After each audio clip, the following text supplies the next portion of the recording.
Bismillahirrahmanirrahim. Assalamualaikum warahmatullahi wabarakatuh. Waalaikumsalam warahmatullahi wabarakatuh. Alhamdulillah wa syukrillah alladzi khalaqal mauta wal hayata liyabluwakum ayyukum ahsanu amala. Asyhadu an la ilaha illallah wahdahu la syarikalah. Iyyahu na'budu wa iyyahu nasta'in. Wa asyhadu anna Muhammadan abduhu wa rasuluhu al-mab'uts rahmatan lil alamin. Allahumma shalli ala sayyidil mursalin wa imamil muttaqin wa ala alihi wa ashabihi wa man tabi'ahum bi ihsanin ila yaumiddin. Para peserta ikhwan wa akhwat rahimakumullah, alhamdulillah pada kesempatan malam hari ini di malam Jumat yang penuh berkah, insyaallah kita telah berkomitmen untuk melanjutkan kembali kajian kita di dalam topik mustalahatul hadis atau pembahasan tentang seputar hadis yang kembali kita akan dipandu dan diarahkan oleh Ustazuna Dr. Kiai Haji Syahrir Nuhung LC MTHI. Dan sebelumnya barangkali kuisnya sudah dilewati ya. Saya tidak tahu ada door prize mungkin untuk pemenang pertama sampai ketiga, tapi mungkin nanti di akhir acara akan diumumkan. Dan alhamdulillah sekarang sudah ada sekitar partisipan ini berapa nih? Sudah 54 ya, dan terus bertambah.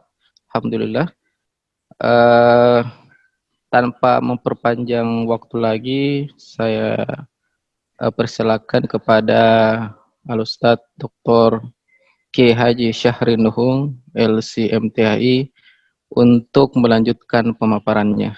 Falyatafaddal mashkur. Bismillahirrahmanirrahim. Assalamualaikum warahmatullahi wabarakatuh. Waalaikumsalam warahmatullahi wabarakatuh. Alhamdulillah wa syukurillah wa la hawla wa la quwata illa billah.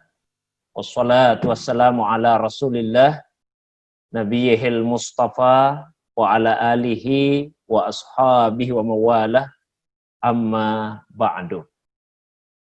Para peserta kajian mustalahul hadis yang semoga dirahmati, dimuliakan oleh Allah Subhanahu wa taala, dan semoga kita semua senantiasa dicerahkan wajahnya oleh Allah Subhanahu wa taala sesuai dengan doa Nabi sallallahu alaihi wasallam, ya, naddarallahu imra'an sami'a minna hadisan.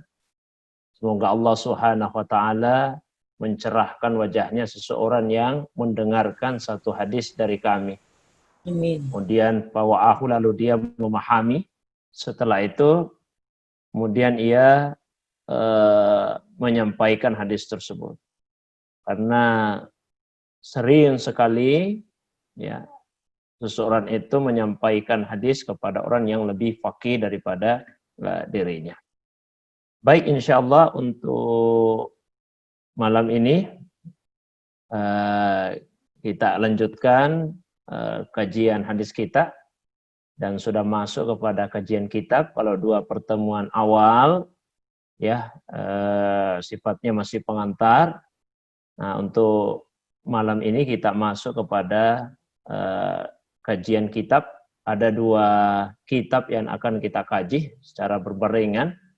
Yang pertama yaitu kitab Taisir, ya, Taisir Mustalahul Hadis yang ditulis oleh Dr. Mahmud Tahan, dan yang kedua yaitu kitab Nuzhatun Nazar, ya, yang ditulis oleh Ibnu Hajar Al-Asqalani. Baik, ini mohon maaf di layarnya tidak nampak tadi kitabnya. Mana ya? Oke. Baik. Kita lihat bagian yang pertama yang berbahasa Arab, ini kitab Taisir, ya.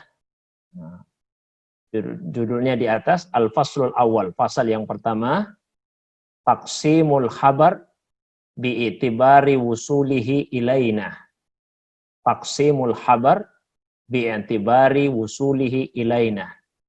Pembagian khabar berdasarkan wusulihi ilaina, ya, jalurnya sehingga sampai kepada kita.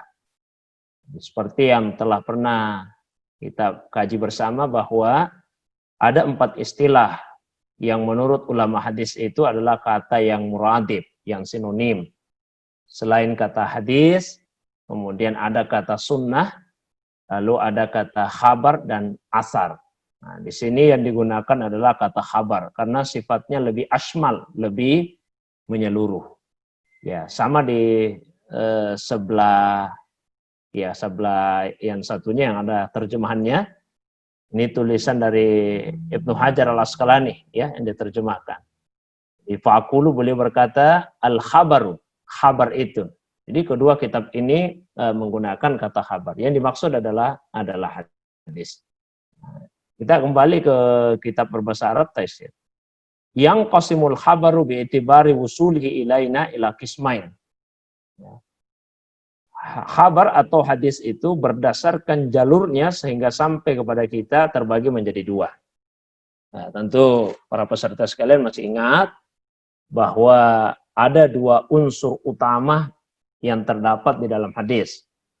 Yang pertama yaitu jalur, ya, mata rantai yang menghubungkan antara muharris, penghimpun hadis, dengan Nabi Shallallahu Alaihi Wasallam.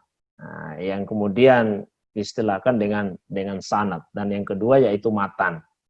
Kemudian di dalam sanad ada rawi, ya, beberapa rawi, dan di dalamnya ada sigat tahammul wal ada. Jadi yang dimaksud di sini jalur sampainya kepada kita itu adalah sanadnya. Di hadis berdasarkan jalurnya sehingga sampai kepada kita itu qismain, ada 2 macam, ya, ada 2 macam. Fa in kana lahu turukun bila hasrin adadin muayyan fahuwal mutawatir. Yang pertama, jika ia mempunyai turukun, ya, jamak dari torik, ya, jalur. Jika ia mempunyai jalur yang bila hasrin adadin muayyan, tanpa batasan jumlah tertentu, fahuwal mutawatir. Itu disebut dengan hadis mutawatir. Wa in kana lahu turukun mahsura, dan jika ia mempunyai jalur yang mahsura, ya, jalurnya terbatas, ya, biadadin muayyan, dengan jumlah tertentu, fahuwa al-ahad, namanya adalah hadis ahad. Jadi dari awal ini kita sudah dikenalkan bahwa secara umum hadis itu jika ditinjau dari segi jumlah sanadnya, jumlah jalurnya, itu ada 2. Yang pertama disebut mutawatir, dan yang kedua disebut dengan ahad. Nah, kalau dikatakan ahad itu jumlah jalurnya terbatas, tentu pertanyaannya adalah batasannya berapa? Ya, batasannya berapa? Nah, di sini rinciannya ada di kitab Nuzhatun Nazar. Ya, yang di dalam segi 4 ini, fa'akulu, saya berkata, al-khabar, khabar itu imma yakuna lahu turukun bila adadin muayyan. Bisa jadi mempunyai jalur yang tidak tertentu, ya, tidak dibatasi, au ma'hasrin, atau terbatas. Yang terbatas itu ada 3 macam. Bima fauqal isnain. Bima fauqal isnain, ya, di atasnya 2, berarti 3 ke atas. Au bihima, atau yang jalurnya 2 saja. Au biwahidin, atau yang jalurnya 1. Berarti kita sudah mendapatkan 4 macam kategori hadis berdasarkan jumlah jalur. Yang satu yaitu yang jumlahnya tidak terbatas. Ahad. Yang kedua yaitu yang terbatas. Yang terbatas itu kemudian ada 3, jadi terbatas. Mau aku paksa, kalau tidak ada linknya nak kirim orang. Di atas 2, kemudian 2 dan 1. Ya. Nah, tinggal kemudian ditentukan ini namanya apa, ya, namanya apa. Nah, kalau dia jumlah jalurnya tidak terbatas, itu disebut mutawatir. Ya, yang tanya halaman, ini halaman 21, ya, dua-duanya di halaman 21. Ya, kemudian yang jumlahnya terbatas itu dinamakan ahad. Kalau batasannya itu di atas 2, maka disebut dengan hadis masyhur, ya, hadis masyhur. Kalau jumlah jalurnya bihima ada 2, maka dinamakan dengan hadis aziz. Dan kalau jumlah jalurnya tunggal hanya satu saja, maka dinamakan dengan hadis gharib. Ya, saya ulangi agak pelan-pelan ini. Jika hadis itu mempunyai jalur yang tidak terbatas, ya, jalurnya banyak, disebut dengan hadis mutawatir. Ya. Jika jalurnya terbatas, ya, jika jalurnya terbatas, kalau terbatasnya itu di atas 2, berarti 3 ke atas, namanya hadis masyhur. Nah, kalau hanya 2 jalurnya, dinamakan dengan hadis aziz. Dan kalau hanya 1 jalurnya, dinamakan dengan hadis gharib. Nah, 3 yang terakhir tadi, masyhur, aziz, dan gharib, itu semua masuk dalam kategori hadis ahad. Ya, jadi semua masuk dalam kategori hadis ahad. Nah, baik, kita masuk ke dalam rinciannya, ya. Kita pindah yang berbahasa Arab ini. Ya, bisa dinaikkan ini, yang bahasa Arab pakai. Lagi. Dikit. Ya, baik. Nah, yang pertama kita bahas al-khabar al-mutawatir. Ya, al-khabar al-mutawatir. Ya. Ta'rifuhu, ya, ta'rifuhu pengertiannya, lugatan secara bahasa. Mutawatir itu adalah isim fa'il, ismun fa'il. Isim fa'il artinya kata benda pelaku, ya, kata benda pelaku.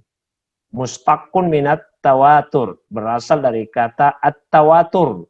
Tawatur itu artinya tatabu. Tatabu maksudnya adalah beriringan, beriringan. Ya, misalnya taqulu tawataral matar. Ya, tawataral matar. Matar artinya air hujan. Air hujan turun secara mutawatir. Maksudnya turun secara mutawatir ay tataba'a nuzuluhu. Turunnya itu beriringan. Kan hujan itu tidak turun satu-satu ya, tapi dia turun secara beriringan. Itu pengertian lugha, pengertian secara bahasa. Nah, yang berikutnya istilahan, secara istilah. Istilah yang dimaksud di sini itu istilah yang berlaku di kalangan ulama hadis. Nah, kalau menurut ulama hadis, maka hadis mutawatir adalah apa di sini kata ganti dari hadis. Ma rawahu, yaitu hadis yang diriwayatkan. Adadun katsirun, hadis yang diriwayatkan dalam jumlah banyak. Ya, jumlah banyak. Tuhilul adatu, yang secara adah atau kebiasaan mustahil tawatu'ahum alal kazib. Mereka sepakat untuk berdusta secara istilah. Ya, jadi saya ulangi, hadis yang diriwayatkan oleh jumlah banyak yang menurut kebiasaan mustahil mereka bersepakat untuk berdusta. Nah, wa makna ta'rif, pengertian ta'rif, ai huwal hadis, yaitu hadis au al khabar atau khabar allazi yarwihi, yang diriwayatkan fi kulli tabaqatin min tabaqati sanadihi. Ya, pada tiap-tiap tingkatan dari tingkatan sanadnya. Pada tiap-tiap tingkatan dari tingkatan sanad. Masih ingat pelajaran yang lalu, pelajaran yang beberapa pekan yang lalu ya, bahwa sanad itu kan ada tingkatannya. Ya, kalau awal sanad itu yang persis di atasnya muharrij, ya, di atas muharrij. Muharrij artinya ulama yang menghimpun hadis lalu kemudian memasukkan ke dalam kitab. Nah, di atasnya itulah disebut dengan awal sanad. Sampai ke atas sebelum Nabi itu disebut dengan akhir sanad. Jadi di antara awal dengan akhir tentu ada pertengahan sanad. Nah, hadis mutawatir pada setiap tingkatan sanadnya itu mestilah diriwayatkan oleh ruwatun katsiruna. Ruwatun katsiruna, para periwayat yang banyak. Yahkumul aqlu, yang menurut akal, adatan, ya, kebiasaan, bi istihalati ayyakuna ulaika ruwa, Kado ittafaqu ala ihtilafi hadzal khabar.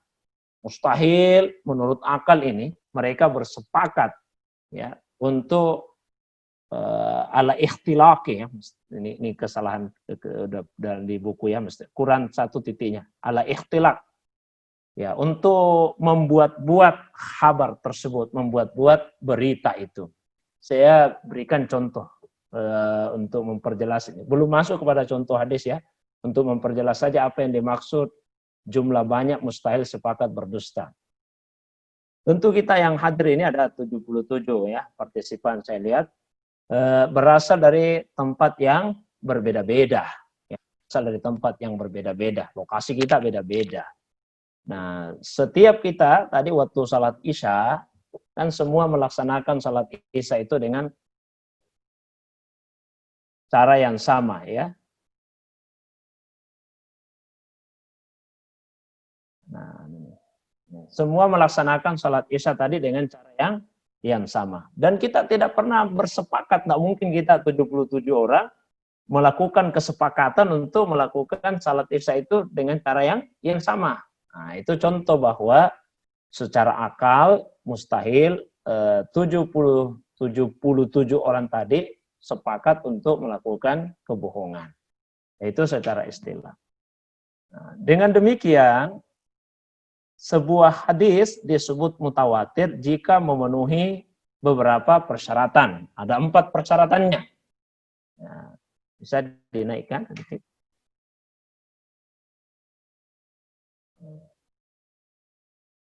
Baik, naik lagi sedikit.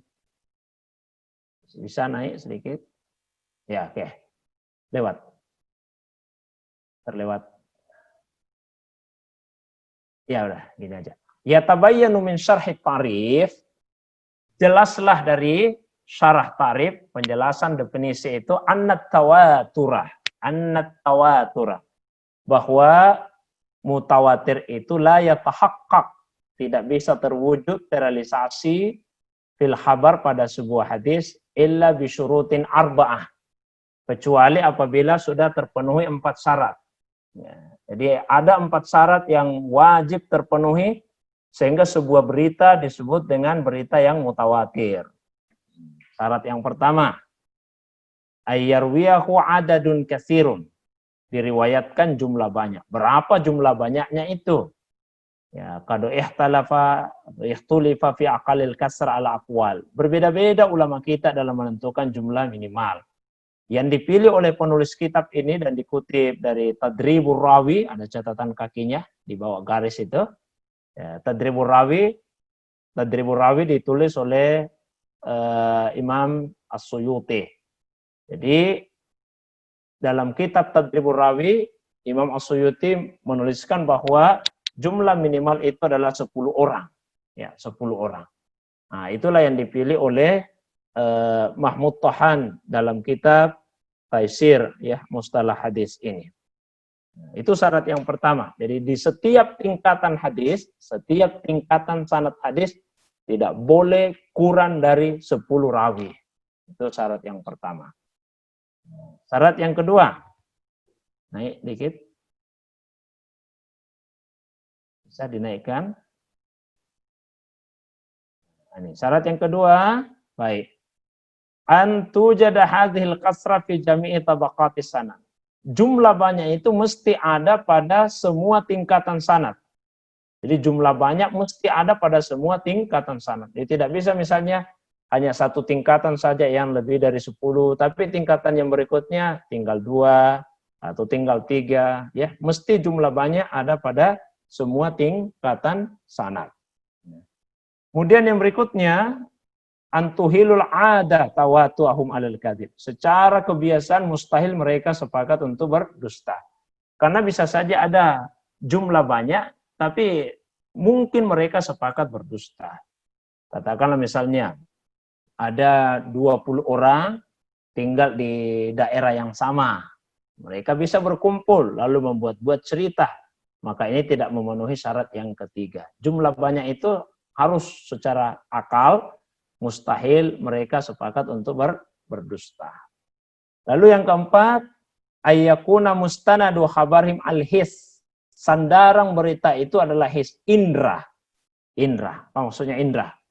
Contoh, ya, sami'na, bahwa qaulihim sami'na, kami mendengar. Ya, pendengaran itu kan indra. Atau ra'aina, kami melihat. Jadi tidak boleh sandaran itu adalah al-akal, tidak boleh sandarannya akal. Ya, contoh misalnya, hudusul alam, bahwa alam ini adalah sesuatu yang hadis. Berita ini banyak sekali. Ya, banyak sekali yang menyampaikan bahwa alam ini hadis. Tapi sandarannya itu adalah akal. Maka dia tidak masuk dalam kategori mutawatir. Atau misalnya kalau ditanyakan 2 kali 2 sama dengan berapa? 2 kali 2 tentu semua orang akan menjawab 4. Nah, yang menjawab 4 itu banyak sekali. Tapi ini tidak disebut sebagai berita yang mutawatir. Mengapa demikian? Karena sandarannya itu adalah akal. Ya, jadi sebuah berita disebut mutawatir kalau sandarannya adalah indra, ya, melihat atau mendengar. Makanya hadis Nabi itu, sahabat kan sampaikan, kami melihat Nabi atau kami mendengar Nabi Shallallahu Alaihi Wasallam bersabda. Nah, itu syarat-syaratnya. Kemudian yang ketiga, hukumnya. Al-mutawatir yufidu al-ilm ad-daruri. Hadis mutawatir itu menghasilkan ilmu daruri. Ilmu yang bersifat pasti. Ay al-yakini. Yaitu yang bersifat yakini. Wajib diyakini. Allazi yattarul insan ila tasdik bihi tasdikan jaziman. Yang memaksa atau mengharuskan seseorang itu mempercayai dengan tasdik, ya, pembenaran yang jazim, yang kuat, ya, pembenaran yang kuat, yang pasti. Kama yusyahidul amra binafsih, seakan-akan dia melihat persoalan itu dengan dirinya sendiri. Contoh, kalau misalnya ada orang yang pulang dari umrah terus ditanya penutup Ka'bah itu warna apa, dia akan menjawab warna hitam. Setiap ada yang pulang ditanya penutupnya Ka'bah warna apa, dia jawab warna hitam. Karena begitu banyak orang yang memberikan berita yang sama, maka yang mendengarkan berita itu akan meyakini secara pasti bahwa penutup Ka'bah itu memang berwarna hitam. Meskipun dia belum pernah ke sana, belum pernah melihat videonya, gambarnya, ya, tapi karena begitu banyak orang yang menyampaikan hal tersebut, maka dia akan meyakininya secara pasti. Begitulah kabar mutawatir. Ini sebagaimana Al-Quran, yang semua ayat-ayatnya itu dinukil secara mutawatir. Akan berbeda nanti dengan hadis ahad. Ya, akan berbeda nanti dengan hadis ahad. Hadis ahad itu tidak menghasilkan ilmu daruri. Hadis ahad hanya menghasilkan zon, menghasilkan dugaan saja. Dia bisa menghasilkan ilmu, tapi namanya ilmu nazari, ilmu yang berdasarkan penalaran. Itulah sebabnya sebagian ulama usul, ya, sebagian ulama usul itu mensyaratkan bahwa persoalan akidah tidak boleh didasarkan kepada hadis-hadis ahad. Ya, karena akidah, namanya akidah adalah keyakinan yang bersifat pasti. Karena dia bersifat pasti, maka mesti didasarkan kepada hadis-hadis yang mutawatir. Ya, tidak boleh didasarkan kepada hadis ahad. Itu pendapat sebagian ulama usul. Ya, jadi di sini letak pentingnya kita tahu ini hadisnya mutawatir atau hadisnya ahad. Nah, dengan demikian juga, ini baris paling terakhir yang kelihatan di layar sini, ya. Kanal mutawatir kulluhu makbulan. Semua hadis mutawatir itu makbul. Semua diterima. Ya. Semua diterima. Wala hajata ilal bahsi an ahwali ruwati. Tidak perlu lagi diteliti keadaan periwayatnya. Begitu sudah terbukti dia mutawatir, maka dia makbul. Semua diterima. Ini beda dengan hadis ahad. Kalau hadis ahad itu masih perlu diteliti kualitasnya. Apakah dia sahih atau dia hasan atau dia dhaif. Ya, saya ingat ada yang pernah menanyakan itu, bagaimana kesahihan hadis mutawatir. Hadis mutawatir sudah pasti sahih. Jadi hadis mutawatir itu sudah pasti kesahihannya. Tidak perlu lagi untuk diteliti periwayat-periwayatnya. Cukup diteliti benar tidak dia mutawatir. Kalau sudah terbukti dia mutawatir, maka otomatis dia adalah hadis yang sahih. Tapi kalau hadis ahad, Nah, ada yang sahih, ada yang tidak sahih. Baik, kita masuk kepada rinciannya. Naik nomor 4 sekarang. Lagi. Dikit lagi. Ya, oke. Aqsamuhum. Ya, pembagiannya. Yang qasimul khabar mutawatir ila qismain. Hadis mutawatir itu terbagi menjadi qismain, menjadi dua macam.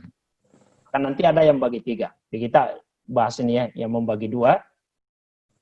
Yaitu yang pertama yaitu lafzi, mutawatir secara lafzi, dan yang kedua ma'nawi, mutawatir secara ma'nawi. Ya. Mutawatir lafzi artinya ma tawatara lafzuhu wa ma'nahu. Hadis yang mutawatir lafalnya, kalau lafalnya mutawatir maka tentu otomatis maknanya juga mutawatir. Ya, contoh hadis, man kadzaba alayya muta'ammidan, barang siapa yang berdusta atas namaku secara sengaja, falyatabawwa maq'adahu minan nar, maka hendaklah ia mempersiapkan tempat duduknya di neraka. Ya. Rawahu bid'atun wa sab'una sahabiyan. Hadis ini diriwayatkan 70-an sahabat. Ya, coba bayangkan itu Bapak Ibu sekalian. 70-an sahabat yang meriwayatkan hadis ini. Ya. Sehingga disebut dengan mutawatir, al-mutawatir al-lafzi. Dia mutawatir secara lafal. Meskipun saya termasuk mengkaji hadis ini dalam disertasi itu, bahwa sesungguhnya hadis ini pun lafalnya tidak sama persis. Yang saya sampaikan bahwa definisi mutawatir lafzi itu mesti diubah sedikit. Bukan yang lafalnya sama persis, tapi yang lafalnya mirip. Ya. Nah, hadis yang lafalnya mirip. Nah, maksudnya gimana? Saya baca hadis ini, dia punya beberapa lafal sesungguhnya. Ada yang bunyinya seperti yang tertera di sini, man kadzaba alayya muta'ammidan, barang siapa yang berdusta atas namaku secara sengaja. Ada yang tidak menggunakan kata muta'ammidan. Jadi hanya barang siapa yang berdusta atas namaku. Ada yang berbunyi man ta'ammada alayya bil kadzib. Barang siapa yang sengaja berdusta, dan lafal-lafal yang lain. Tapi pada garis besarnya itu sama, sehingga disebut dengan al-mutawatir al-lafzi. Nah, beda yang kedua ini, al-mutawatir al-ma'nawi. Al-mutawatir al-ma'nawi. Mutawatir ma'nawi artinya ma tawatara ma'nahu duna lafzihi. Yang mutawatir itu hanya maknanya saja, lafalnya tidak. Ya, saya ingatkan kembali. Kalau mutawatir lafzi, lafal dan makna. Jadi lafal itu redaksinya. Dan maknanya, kandungan dari lafal tersebut itu mutawatir. Tapi kalau mutawatir maknawi, maknanya saja yang mutawatir, lafalnya tidak. Contohnya seperti apa? Mislu ahadits raf'il yadaini fid du'a. Hadis-hadis mengangkat kedua tangan ketika berdoa. Jadi hadis-hadis mengangkat kedua tangan ketika berdoa. Nah, jadi ini sunnah ya. Kayaknya saya kadang heran itu kalau misalnya ada yang mempertanyakan kehujahan atau sunnahnya mengangkat kedua tangan dalam doa. Padahal mengangkat kedua tangan ketika berdoa itu sering sekali dijadikan contoh oleh para ulama hadis sebagai hadis yang al-mutawatir. Hadis mutawatir. Meskipun mutawatirnya bukan dari segi lafal tapi dari segi makna. Artinya apa? Ini keterangannya. Faqad warada anhu sallallahu alaihi wasallam, mengangkat kedua tangan ketika berdoa itu diriwayatkan dari Nabi SAW sekitar nahumi'ati hadis, sekitar 100-an hadis. Jadi ada sekitar 100-an hadis mengenai mengangkat kedua tangan dalam berdoa. Tapi lafalnya beda-beda dan peristiwanya pun berbeda-beda. Peristiwanya beda-beda, lafalnya beda-beda, konteksnya beda-beda. Nah, hanya dari semua hadis yang berbeda-beda lafal, berbeda-beda konteks dan sebagainya, kullu hadisin minha, tiap-tiap hadis itu fihi, di dalamnya itu ada satu titik temu. Ada satu benang merah, ada satu persamaan. Persamaannya apa? Annahu, bahwasanya Rasulullah rafa'a yadaihi fid du'a. Rafa'a yadaihi fid du'a. Bahwasanya Nabi itu mengangkat kedua tangannya ketika berdoa. lakinnaha fi qadaya mukhtalifah. Meskipun itu dilakukan dalam peristiwa yang berbeda-beda. Fa kullu qadiyah min halam tatawatar. Tiap-tiap kejadian, tiap-tiap peristiwa itu tidak mutawatir. Tapi qadrul mustarak bainahuma. Titik temu persamaan di antara sekian banyak hadis tadi, wa huwa rab'u 'inda du'a, yaitu mengangkat tangan ketika berdoa, tawatur. Itulah yang mutawatir. Fi itibari majmu'at turuk. Ya, berdasarkan banyaknya jalurnya. Jadi saya ulangi, Bapak Ibu sekalian, hadis mutawatir dua macam, ada yang mutawatir lafalnya, ya, dan ada yang mutawatir hanya maknanya saja. Kalau contoh yang mutawatir lafalnya, ucapan Nabi, barang siapa yang berdusta atas namaku secara sengaja, persiapkan tempat duduknya di neraka. 70-an sahabat yang meriwayatkan itu. Kalau mutawatir maknawi, misalnya mengangkat kedua tangan dalam berdoa. Ya, ada sekitar 100-an hadis yang menjelaskan hal tersebut, tapi peristiwanya berbeda-beda, lafalnya beda-beda. Hanya titik temunya, benang merahnya itu adalah mengangkat tangan ketika berdoa. Nah, saya sebutkan tadi ada sebagian ulama yang menambahkan satu, selain dari mutawatir lafzi dan mutawatir maknawi, yaitu mutawatir amali. Mutawatir amali, yaitu amalan Rasul yang dinukil secara mutawatir. Seperti cara Nabi berwudu, cara Nabi bertayamum, cara Nabi sholat. Itu dinukil dari generasi ke generasi ke generasi secara mutawatir. Nah, sehingga ada ulama kita menambahkan yang satu namanya al-mutawatir al-amali. Mutawatir dari segi praktek pengamalannya. Baik Bapak Ibu sekalian. Lanjut yang berikutnya. Masih. Pindah ke halaman berikutnya, halaman 23. Oke. Nah. Wujuduhu, eksistensinya. Adakah hadis mutawatir itu? Ya, adakah hadis mutawatir itu? Ini kan penting ya. Jangan sampai kita membahas teorinya, tapi kemudian ternyata wujudnya tidak ada. Nah, ini disebut yujad adadun la ba'sa bihi minal ahadisil mutawatir. Ada, meskipun jumlahnya tidak banyak. Jadi hadis mutawatir jumlahnya tidak banyak. Sebagian besar hadis adalah hadis ahad. Karena itu sebagian besar hadis perlu dikaji, perlu diteliti. Tapi ada hadis yang mutawatir. Ya, contoh hadis al-haud, hadis tentang telaganya Nabi nanti di hari kemudian. Jadi kita wajib meyakini bahwa di hari kemudian itu akan ada haud, akan ada telaganya Nabi. Ya, karena hadisnya mutawatir. Kemudian al-mashu al-khuffain, hadis tentang mengusap kedua sepatu. Jadi kalau seseorang itu misalnya sudah berwudu, kemudian dia pakai sepatu, wudunya batal, boleh dia tidak melepas sepatunya, cukup bagian atasnya yang diusap atau disapu. Itu hadisnya mutawatir. Kemudian hadis mengenai raf'ul yadaini fis shalah, mengangkat kedua tangan dalam salat. Ya, bahwa Rasulullah SAW memulai salat dengan mengangkat kedua tangan. Itu hadisnya mutawatir. Ya, mengangkat kedua tangan. Kemudian hadis naddarallahu imran yang saya sebutkan di awal kajian kita tadi, ini doanya Nabi. Semoga Allah mencerahkan wajahnya para pengkaji hadis. Kita itu selalu bersyukur, dan ini ya terus terang ya, kalau satu motivasi besar saya pribadi itu suka belajar hadis karena doa Nabi ini naddarallahu imran, semoga Allah cerahkan wajahnya. Ya, mereka yang suka mendengar hadis apalagi dia pahami kemudian dia sampaikan hadis itu. Ya. Jadi ada hadis mutawatir. Nah, hanya di sini disebut lau nazarna ila adadi ahadisil ahad, kalau kita mau bandingkan dengan jumlah hadis ahad, lawajadna annal ahadisal mutawatir qalilatun jiddan. Jadi hadis mutawatir itu sedikit sekali. Sedikit sekali. Bayangkan dari katakanlah misalnya 6.000-an hadis ya. Yang diriwayatkan oleh Abu Hurairah misalnya, atau kalau menurut Imam Al-Bukhari beliau menghafal 100.000 hadis yang sahih, 200.000 hadis yang tidak sahih. Jadi kalau dari 100.000 jumlah hadis mutawatir ini sangat sedikit jumlahnya. Tapi dia ada, ya. Karena itu dibahas juga oleh ulama kita. Kalau poin ke-6 ini hanya contoh-contoh kitab di mana kita bisa menemukan hadis-hadis mutawatir. Ya, ini contoh-contoh kitab. Ada 3 kitab yang disebut di sini. Al-Azhar Al-Mutanasirah fil Akhbar Al-Mutawatirah yang ditulis oleh Imam As-Suyuti. Ya. Saya kira ini contoh kitab saja. Kita pindah ke bahasan mengenai hadis ahad.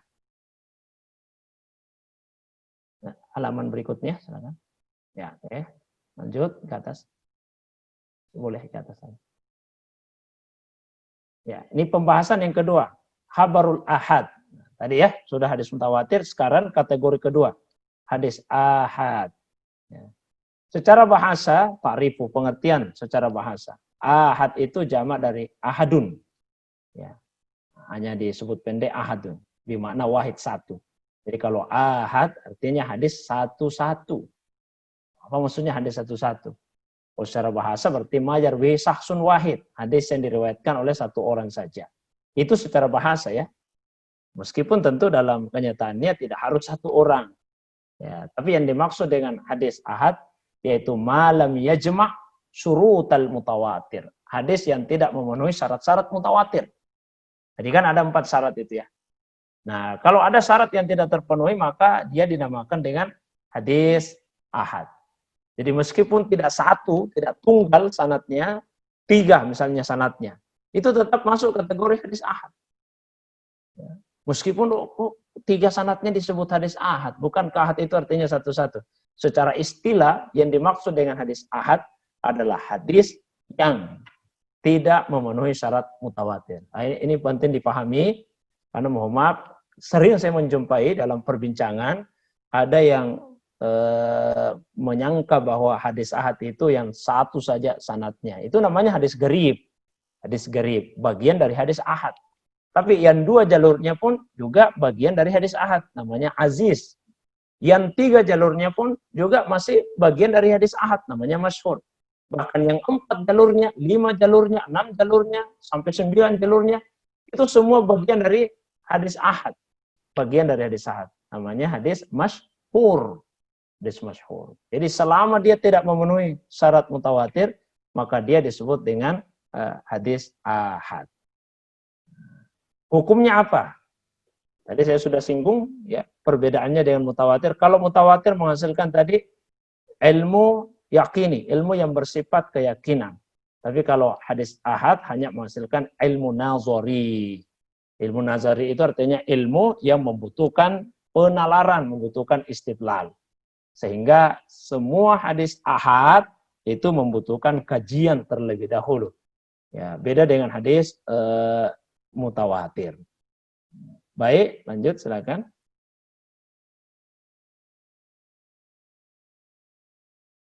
Mulai ini judulnya ya. Ya, sini aja. Jadi lewat satu ya. Hadis ahad kemudian terbagi menjadi 3. Ya.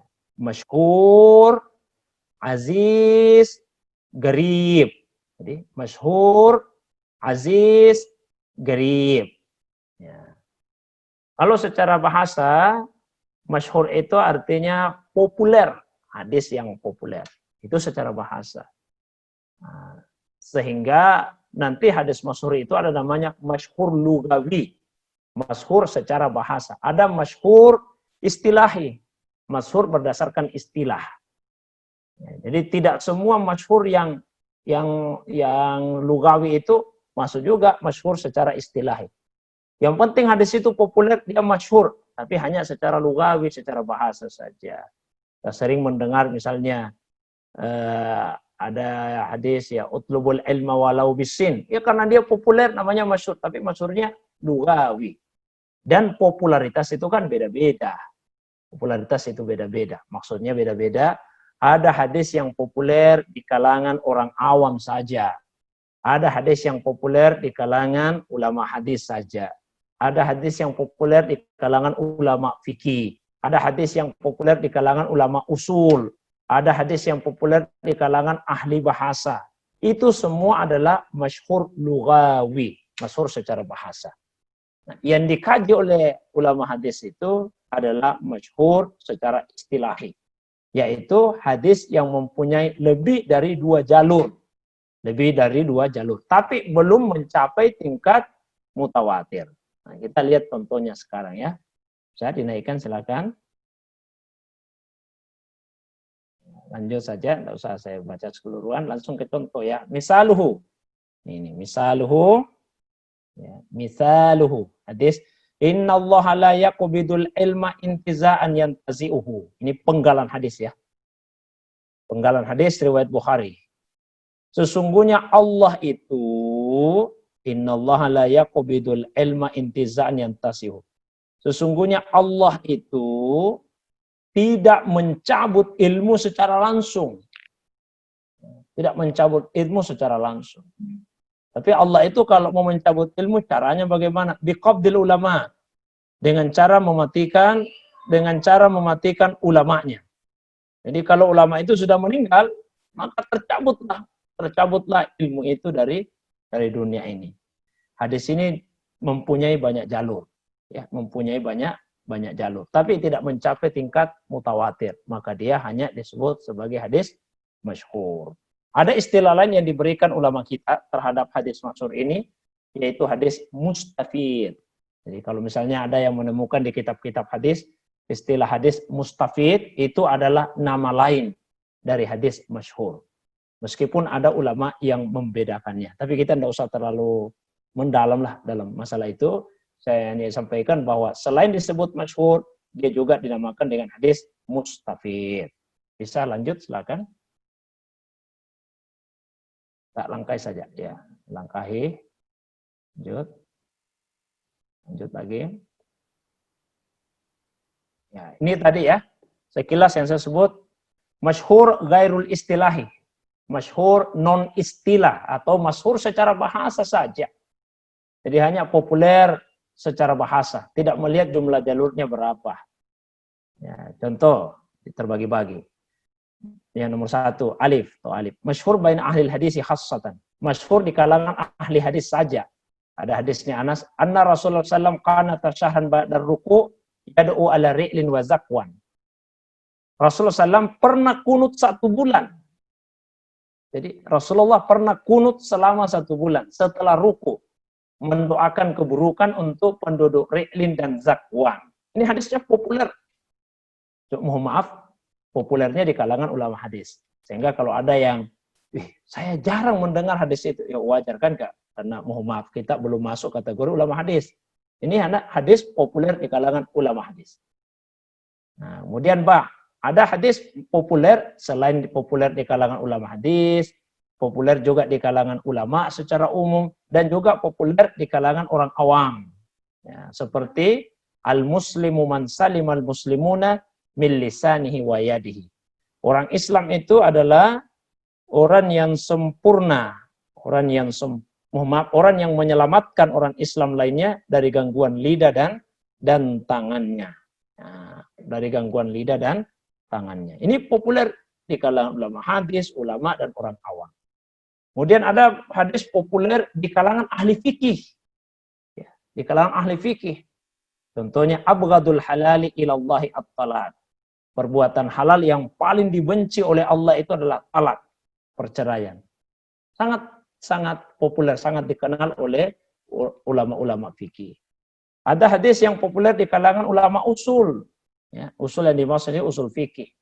Misalnya rufi'an ummati, diangkat dari umatku dalam arti perbuatannya tidak dianggap dosa, apa yang dilakukan karena al-khata, kesalahan, keliru, wan nisyan karena lupa, wa mastukrihu alaihi, dan apa yang dilakukan karena dipaksa. Ya, baik, yang berikutnya. Saya kira kita langkai saja ini ya tentang hadis masyhur lughawi ini. Boleh lanjut langsung? Lanjut lagi. Ya, keterangan singkat saja di sini. Hadis masyhur itu la yusafu bikaunhi sahihan aw ghairu sahih. Enggak bisa disifati bahwa dia sahih atau tidak sahih. Jadi kita belum masuk ini ke pembahasan mengenai sahih tidaknya. Ini baru pembahasan mengenai jumlah jalur. Kalau Bapak Ibu perhatikan kembali tema-tema kajian kita, kan nanti baru poin keempat itu masuk pembagian hadis berdasarkan kualitas. Yang sekarang ini, pertemuan ketiga, pembagian hadis berdasarkan kuantitas. kuantitas, jumlah jalur, belum masuk ke kualitas. Sehingga tidak ada kaitannya itu hadis masyhur dengan sahih tidak sahih. Ya, maka bal minhu ada hadis masyhur yang sahih, ada yang hasan, ada yang dhaif, bahkan ada yang maudhu, ada yang palsu. Ada yang palsu. Contoh misalnya, man arafa nafsa faqad arafa rabbah. Siapa yang mengenali dirinya, dia mengenal Tuhannya. Kan ini populer ya. Populer sekali hadis ini. Ya, meskipun dia masyhur, dia populer, tapi hadis ini maudhu. Hadis ini palsu menurut ulama hadis. Ya, menurut ulama hadis. Baik, lanjut. Yang kedua, hadis aziz. Lanjut. Ini hanya nama-nama kitab saja. Kalau kita mau cari di mana saya bisa temukan hadis masyhur. Lanjut, langsung saja masuk ke hadis aziz. Nah, hadis aziz, ya, hadis aziz. Langsung ke istilahnya ya, istilahan, yaitu hadis yang jumlah jalurnya tidak kurang dari 2. Ya, jadi umumnya 2. Hadis ini sedikit sekali keberadaannya. Ya, karena itu dia disebut aziz yang artinya jarang. Ya, salah satu alasannya itu kan dia jarang. Saya kasih contoh ya. Silakan ke bawah lagi. Ya, lanjut jalan. Ya, baik. Ini contohnya. Ya, ma rawahu syaikhan, hadis yang diriwayatkan oleh 2 syekh. Kalau di hadis disebut syaikhan, 2 syekh itu yang dimaksud Bukhari dan Muslim. Dari Anas wal Bukhari dari hadis Abi Hurairah. Jadi sahabat yang meriwayatkan ini 2, Anas sama Abu Hurairah. 2 ya, Anas Abu Hurairah. Nabi bersabda, la yu'minu ahadukum, tidaklah beriman, tidak sempurna iman salah seorang di antara kalian, hatta akuna ahabba ilaih, sampai saya lebih dia cintai, biwalidihi dibandingkan bapaknya, wa waladihi anaknya, wa nasi ajma'in, dan manusia secara keseluruhan. Mengapa disebut hadis aziz? Penjelasannya di halaman yang berikutnya. Ya, halaman berikutnya, maaf. Nah, ini keterangannya ya. Tadi diingat bahwa hadis ini diriwayatkan 2 sahabat, Anas sama Abu Hurairah. Kemudian yang meriwayatkan dari Anas 2 orang lagi, Qatadah dan Abdul Aziz bin Suhaib. Jadi 2 orang lagi. Yang meriwayatkan dari Qatadah 2 orang lagi, yaitu Syu'bah dan Sa'id. Lalu yang meriwayatkan dari Abdul Aziz 2 orang lagi, yaitu Ismail bin Ulayya dan Abdul Waris. Nanti setelah itu barulah banyak yang meriwayatkannya. Maka ia disebut dengan hadis aziz. Nah, terakhir ya, yang hanya punya 1 jalur yaitu hadis gharib. Silakan, hadis gharib ya. Jadi hadis gharib itu adalah hadis yang hanya mempunyai 1 jalur saja. Dia punya nama lain, yaitu disebut dengan hadis al-fardu. Kalau tadi hadis masyhur punya nama lain hadis mustafid, hadis gharib juga punya nama lain, yaitu hadis al-fardu. Contohnya mana? Saya berikan contoh secara langsung karena saya yakin hadis ini populerlah bagi kita semua. Misalnya, innamal a'malu bin niyat. Innamal a'malu bin niyat. Hanya 1 sahabat yang meriwayatkan hadis itu, yaitu Umar bin Khattab. Tidak ada sahabat lain yang meriwayatkan hadis tadi, yang jalurnya sahih. Dan dari Umar bin Khattab hanya 1 lagi tabi'in yang meriwayatkan dari beliau, yaitu Alqamah. Nah, sehingga hadis ini disebut dengan hadis gharib. Meskipun dia populer di masyarakat, tapi karena jalurnya tunggal, maka dia tetap dinamakan dengan hadis gharib. Nah, dari pembahasan tadi, ini saya kira sudah agak panjang ya, saya berikan tambahan. Bahwa perbedaan di antara hadis mutawatir dengan hadis ahad itu paling tidak 1, kalau hadis mutawatir jumlah jalurnya tidak terbatas. Hadis ahad jalurnya terbatas. Ada yang 1, 2, ada yang lebih dari 2, tapi tidak mencapai tingkat mutawatir. 1. Perbedaan yang kedua, hadis mutawatir menghasilkan ilmu yang bersifat yakini, meyakinkan. Ya. Tapi hadis ahad hanya menghasilkan zon, dugaan, atau kalau ilmu pun namanya ilmu nazari, ilmu yang berasal dari penalaran. Perbedaan yang ketiga, hadis mutawatir semuanya makbul, semua diterima. Jadi semua sahih. Tapi kalau hadis ahad, ada yang makbul diterima, sahih atau hasan, ada yang mardud, ada yang ditolak karena dia dhaif, bahkan ada yang maudhu, yang palsu. Yang keempat, hadis mutawatir tidak mungkin ada matannya yang bertentangan dengan Al-Quran. Tapi kalau hadis ahad, boleh jadi ada matanya yang yukhaliful Quran, yang bertentangan dengan Al-Quran. Saya kira itu pengantar yang bisa sampaikan mengenai pembagian hadis berdasarkan jumlah jalurnya. Saya kembalikan kepada moderator, kalau ada hal-hal yang ingin didiskusikan lebih lanjut, saya persilakan kepada Bapak Ibu sekalian. Demikian untuk sementara. Assalamualaikum warahmatullahi wabarakatuh. Waalaikumsalam warahmatullahi wabarakatuh. Syukran jazakallah Ustaz penjelasannya tentang hadis mutawatir dan hadis ahad serta perbedaan dan karakteristik dari masing-masing hadis tersebut. Tadi ada yang mengangkat tangan, Ustaz Satria, boleh langsung menanyakan Ustaz. Langsung di unmute saja. Ya, terima kasih atas kesempatannya Ustaz. Bismillahirrahmanirrahim. Assalamualaikum warahmatullahi wabarakatuh. Waalaikumsalam. Yang ingin Waalaikumsalam kami warahmatullahi. tanyakan Videonya Ustaz terkait diaktifkan, Dik. dengan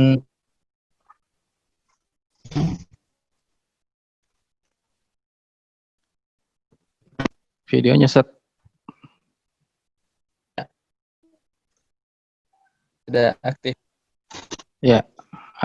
Ya, terkait dengan hadis mutawatir dan hadis ahad yang mana kalau mutawatir fidul ilmu daruri, menghasilkan ilmu yang daruri atau pasti, wajib diyakini, sedangkan hadis ahad adalah yufidu dzanni ataupun pakai ilmu nazari nanti untuk memahaminya. Nah, pertanyaan kami adalah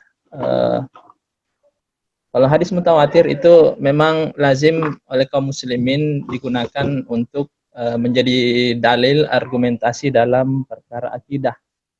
Ini sudah umum digunakan oleh kaum muslimin. Nah, pertanyaan kami adalah apakah ada kaum muslimin yang kemudian menggunakan hadis ahad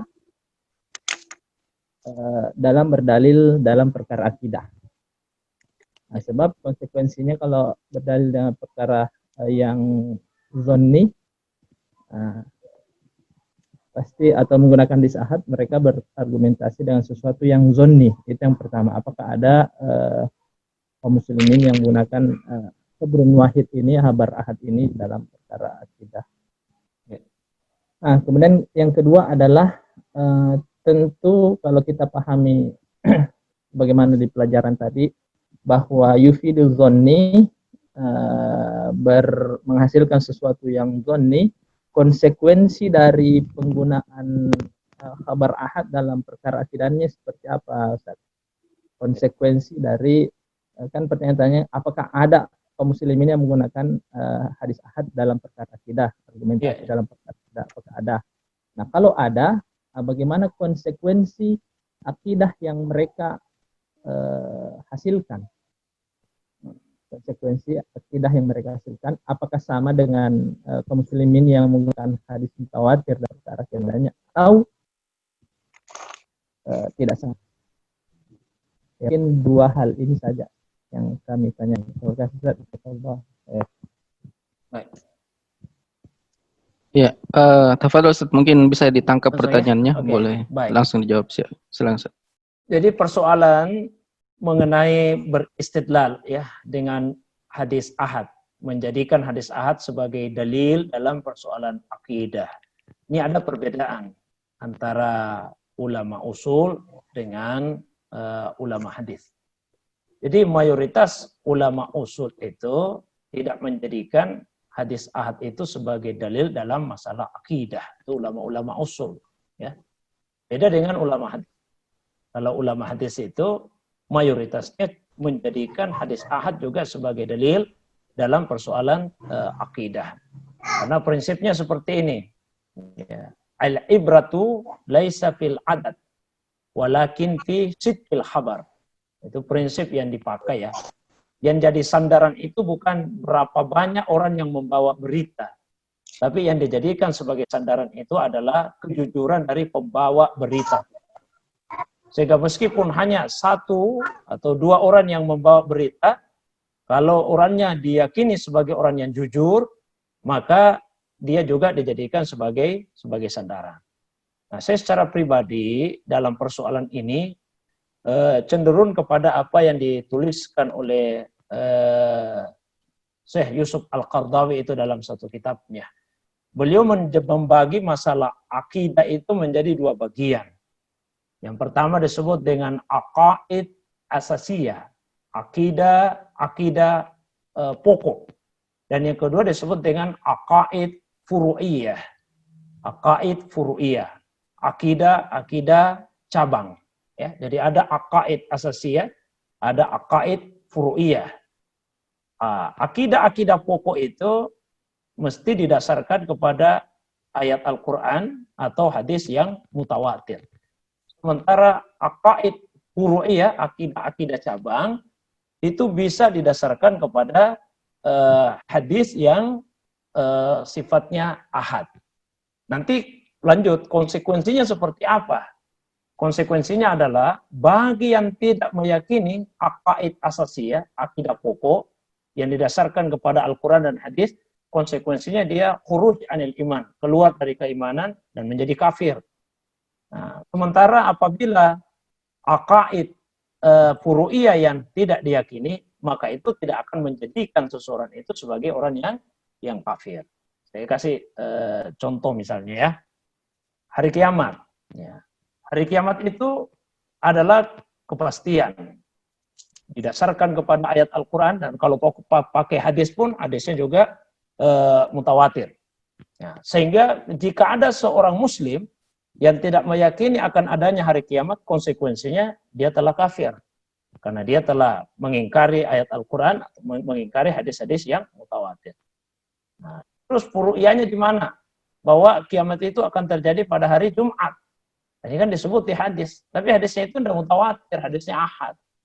Maka jika ada misalnya yang tidak meyakini bahwa dia terjadi di hari Jumat, itu tidak lantas membuat dia menjadi orang yang kafir. Ya, jadi mesti dipisahkan yang mana aqaid asasiyah dan mana aqaid yang sifatnya furu'iyah. Mungkin ada yang bertanya, kalau seperti itu kaum muslimin bisa berbeda-beda dalam rincian akidahnya. Bisa saja, bahkan sejak di masa sahabat pun seperti itu. Saya berikan contoh ya. Misalnya, ini kan masalah akidah. Apakah Nabi Shallallahu Alaihi Wasallam itu melihat Allah dengan mata kepalanya ketika beliau Mi'raj? Jadi apakah Nabi melihat itu dengan mata kepalanya? Sahabat itu terbagi menjadi dua kelompok. Sebagian sahabat mengatakan Nabi melihat Allah dengan mata kepalanya. Di antara sahabat yang berpendapat seperti itu adalah Abdullah ibnu Abbas. Sebagian sahabat yang lain seperti Aisyah radhiyallahu anha berpendapat bahwa Nabi itu tidak melihat Allah dengan mata kepalanya. Jadi kedua sahabat ini dalam persoalan akidah yang furu'iyah, persoalan yang cabang itu berbeda. Tapi tidak lantas kemudian salah satunya ada yang kafir karena adanya perbedaan dalam persoalan akidah tersebut. Jadi itu yang saya sampaikan bahwa kalau menurut mayoritas ulama hadis ahad pun dijadikan sebagai dasar dalam persoalan akidah. Beda dengan ulama usul yang hanya menjadikan hadis mutawatir itu sebagai dasar dalam masalah akidah. Maka kita bagi ada akidah cabang, ada akidah asas, akidah pokok, dan ada akidah cabang dengan konsekuensi yang saya sampaikan tadi. Barangkali itu wallahu a'lam bishawab.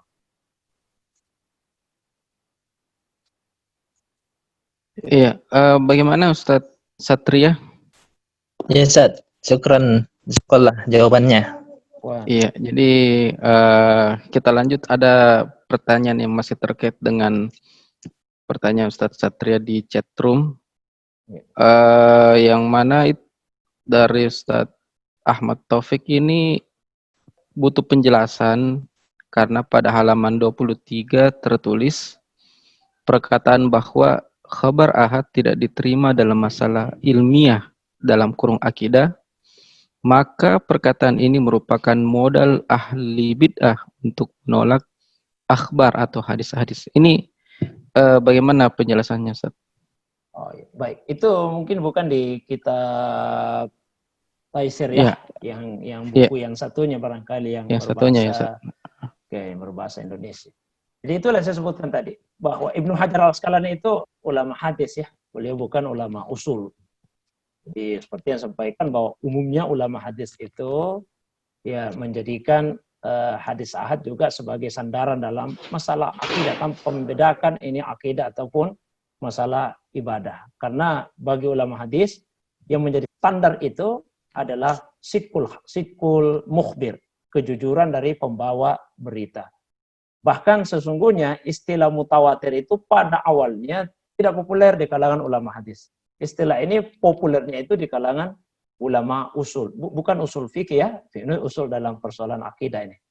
Ya, jadi populernya di kalangan ulama usul. Lalu kemudian terbawa masuk pembahasan ini di kalangan ulama hadis. Nah, ada kekhawatiran bahwa jangan sampai ini kemudian dijadikan dasar untuk menolak hadis-hadis. Ya, meskipun saya pribadi berpandangan bahwa sesungguhnya jika ada yang tidak menjadikan hadis ahad itu sebagai dalil dalam masalah akidah, itu pun rujukannya bisa kita jumpai di berbagai kitab ya. Saya sebutkan tadi bahwa ulama usul lah yang berpandangan seperti itu. Hanya kekhawatiran ulama hadis yang sampai ada yang menyelewengkan, ya, salah memahami bahwa oh kalau begitu enggak usah kita pakai hadis ahad misalnya. Saya secara pribadi mungkin karena ya karakter ya lebih banyak baca buku-buku hadis daripada buku-buku usul, itu kecenderungan saya pun kepada apa yang disampaikan oleh para ulama hadis. Bahwa meskipun itu dalam masalah akidah, hadis ahad juga bisa untuk digunakan. Itu kecenderungan saya. Sekali lagi boleh jadi karena lebih banyak membaca bersentuhan dengan kitab-kitab hadis daripada kitab-kitab usul. Tapi saya bisa memahami jika misalnya ada yang mengikuti pendapat ulama usul tadi bahwa hanya hadis mutawatir saja yang bisa digunakan sebagai dalil dalam persoalan akidah. Barangkali itu, wallahu a'lam bishawab. Iya, syukran jazakallah. Jadi memang seperti kita akan banyak membahas perkara ini, Ustaz, karena ngeri-ngeri sedap juga kalau kita berpikir lebih dalam konsekuensi dari perbedaan-perbedaan itu. Maksudnya ketika ada yang menganggap bahwasanya hadis saat itu bisa dipakai dan ada yang tidak, yang kemudian konsekuensinya adalah dalam perkara akidah, nah itu yang jadi kekhawatiran tentunya seperti itu. Makanya kemudian ini banyak pertanyaan seputar hal tersebut. Misalnya ada lagi yang muncul ini. Lalu mana yang kita ikuti dalam hal hadis ahad terkait akidah tadi? Pendapat ulama fikih atau ulama hadis? Nah, fikih ya, usul ya. Baik. Saya sampaikan tadi, kalau saya secara pribadi boleh jadi karena lebih banyak membaca buku-buku hadis, lebih banyak bersentuhan dengan kitab-kitab hadis, maka kecenderungan saya itu kepada apa yang dikemukakan oleh para ulama hadis. Bahwasanya dalam persoalan akidah sekalipun, hadis ahad itu bisa dijadikan sebagai dasar.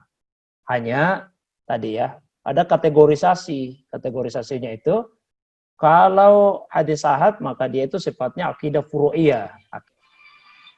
Nah, tapi kalau dia hadisnya mutawatir itu akidah asasiyah, akidah pokok. Loh, bedanya di mana? Kalau akidah pokok yang diingkari, konsekuensinya orangnya jadi kafir. Tapi kalau akidah furu'iyah, orang bisa berbeda-beda dalam akidah furu'iyah dan tidak ada yang jadi kafir. Kita tidak usah ada kekhawatiran bahwa salah satunya akan jadi kafir. Saya sudah sebut contoh tadi, bagaimana dua sahabat utama Nabi pun berbeda. Jadi dua sahabat Nabi pun itu berbeda dalam masalah akidah.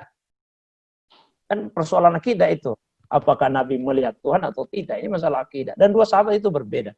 dan mereka saling menghormati, tidak ada yang kemudian menjadi kafir di dalam hal tersebut.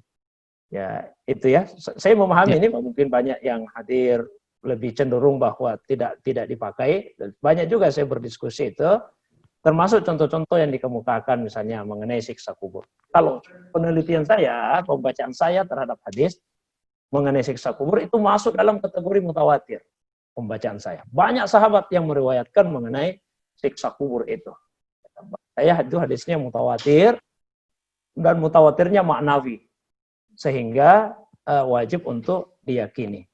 Nah, kalau misalnya ada yang pembacaannya berbeda, ya saya sekali lagi saya juga memahami. Tapi yang saya baca bahwa ada sekian banyak sahabat yang meriwayatkan hadis tentang siksa kubur.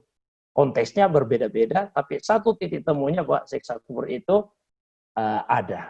Barangkali itu. Wallahu a'lam. Ya, syukran Ustaz penjelasannya. Kita beralih kepada peserta yang ingin bertanya langsung. Ustadz Tasudin. Ustadz Tasudin, tafadhal Ustaz. Assalamualaikum.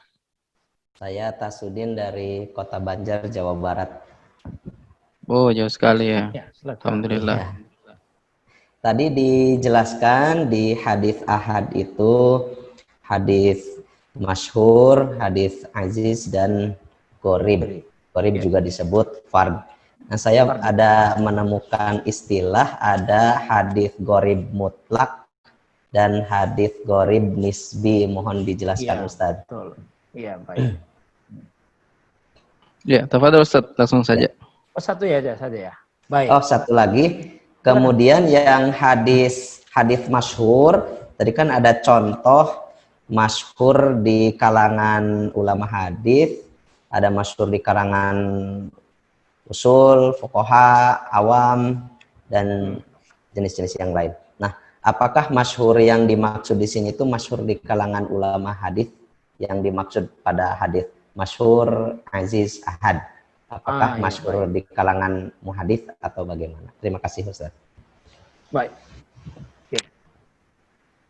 Baik, yang pertama, tadi gharib mutlak dan gharib nisbi. Itu adalah pembagian dari hadis gharib. Ya, jadi pembagian dari hadis gharib. Gharib ada dua macam, gharib nisbi dan gharib mutlak. Kalau fardu itu nama lain dari hadis gharib. Apa perbedaan antara gharib mutlak dan gharib nisbi? Ditinjau dari segi gharabahnya, letaknya di mana. Jadi gharabahnya itu letaknya di mana. Saya ulangi kembali bahwa hadis gharib adalah hadis yang mempunyai mayam faridu biriwayati rawin wahid, yaitu hadis yang menyendiri satu rawi. Hadis yang menyendiri satu rawi. Di mana letak kesendiriannya itu? Letaknya di mana? Kemungkinannya ada dua. Kemungkinan yang pertama terjadi di asal sanad, di pokok sanad. Ya, pokok sanad itu sahabat. Di pokok sanad. Jadi kalau hanya satu tabi'in yang meriwayatkan dari satu sahabat, maka itu namanya gharib mutlak. Saya sudah sebutkan contoh dalam pengantar tadi seperti innamal a'malu bin niat. Sesungguhnya amalan itu tergantung kepada niat. Pokok sanadnya Umar, dan hanya Alqamah satu-satunya yang meriwayatkan hadis tersebut dari Umar bin Khattab. Berarti gharabahnya ini terletak di pokok sanad. Karena dia terletak di pokok sanad dinamakan dengan gharib mutlak, gharib secara absolut. Nah, adapun jika gharabahnya tidak terletak di pokok sanad, maka itu disebut dengan gharib nisbi. Ini banyak lagi kategorisasinya, ya. Tapi yang intinya adalah bahwa gharabahnya tidak terletak di pokok sanad. Saya kasih contoh ya, misalnya ada hadis diriwayatkan oleh Imam Malik dari Az-Zuhri, dari Anas yang menceritakan bahwa anna Nabi sallallahu alaihi wasallam dakhala Makkah wa ala ra'si al-mighfar. Rasulullah itu ketika masuk ke kota Makkah di atas kepalanya itu ada penutup kepala. Ini sebetulnya banyak yang meriwayatkan hadis ini, tapi yang menjadi gharabahnya itu adalah hanya Malik satu-satunya meriwayatkan dari Zuhri. Malik satu-satunya meriwayatkan dari Zuhri. Zuhri itu bukan pokok sanad. Jadi bukan sahabat. Pokok sanadnya itu adalah Anas. Karena garabanya tidak terletak di pokok, maka namanya garib nisbi. Garib yang bersifat relatif. Kemudian bisa dipahami ini, jadi garaba yang terletak di pokok sanad, yaitu sahabat, hanya satu tabi'in yang meriwayatkan dari satu sahabat itu, namanya garib mutlak. Tapi kalau tidak terjadi di pokok sanad, maka namanya adalah garib nisbi. Masih banyak varian-varian lain dari hadis garib nisbi itu. Misalnya, dia punya banyak jalur, tapi hanya satu orang sika yang meriwayatkannya. Maka itu juga garib nisbi. Biasa dikatakan, lam yarwihi sika illa fulan. Hadis ini tidak diriwayatkan oleh periwayat yang sika kecuali si fulan. Artinya periwayat-periwayat yang lain ada, tapi tidak ada yang sika kecuali dia seorang diri. Ya, dan macam-macam varian yang lainnya. Itu saya kira pertanyaan pertama. Pertanyaan yang kedua, masyhur yang merupakan yang paralel dengan aziz dan garib itu adalah masyhur secara istilah. Ya, masyhur secara istilah, bukan masyhur lugawi. Bukan masyhur secara bahasa. Kalau masyhur secara bahasa ini masuk kemana-mana, ini masyhur secara bahasa. Ya, masuk kemana-mana. Indikatornya cuma satu, asal dia populer saja. Jadi asal sering didengar, maka dia masyhur namanya, masyhur lugawi. Tapi bukan itu titik tekan dari para ulama hadis. Kalau ulama hadis melihat masyhur itu dari segi berapa jumlah jalurnya. Barangkali itu, ya mudah-mudahan ada manfaatnya. Allahu a'lam bishawab. Ya, syukran, jazakallahu khair Ustaz. Nafas. Ya, aku mau iya insyaallah. Iya, kita beralih lagi ke penanya. Ini ada yang mengangkat tangan, Ustadz Muhammad Harun Amir. Ada Ustadz Muhammad Harun Amir? Iya. Iya. Cukup satu pertanyaan singkat, padat dan jelas. Tafadhal. Oh ya, ini saya mau bertanya, Ustaz, terkait dengan yang tadi itu masih hadis mutawatir, Ustaz, tentang konsekuensinya. Kalau kan tadi itu menurut Syekh Sukardawi akidah itu dua, ada akidah pokok, ada akidah cabang. Nah, apakah ulama-ulama hadis seperti Imam Ibnu Hajar Asqalani itu juga membagi akidah seperti itu, Ustaz? Sehingga misalnya beliau menetapkan bahwa hadis ahad konsekuensi akidah, sehingga ketika ada orang tidak menggunakan hadis ahad dalam perkara akidah itu tidak dianggap kafir gitu. Ataukah ada juga ulama hadis yang tidak membagi dua kategori akidah tadi? Ya, syukur Ustaz. Pembagian itu ya, yang saya baca memang murni adalah ijtihad dari Yusuf Al-Qaradawi, ulama kontemporer, ketika melihat perdebatan atau perbedaan pandangan di kalangan ulama, di kalangan ulama usul dengan di kalangan ulama hadis, maka beliau kemudian berusaha mengemukakan jalan tengahnya. Bahwa jalan tengahnya itu adalah adanya apa yang disebut dengan aqaid asasiyah dan adanya apa yang dinamakan dengan aqaid furu'iyah. Itu jalan tengah yang dikemukakan oleh beliau. Kalau ulama hadis, nggak ada pembagian akidah pokok, akidah cabang. Jadi yang terpenting adalah ketika hadis itu sahih, meskipun ahad, maka wajib diyakini konsekuensi dan kandungannya. Itu di kalangan mayoritas ulama hadis. Ya, tapi kalau pembagiannya itu murni dari Syekh Yusuf Al-Qaradawi. Barangkali itu, wallahu a'lam bishawab.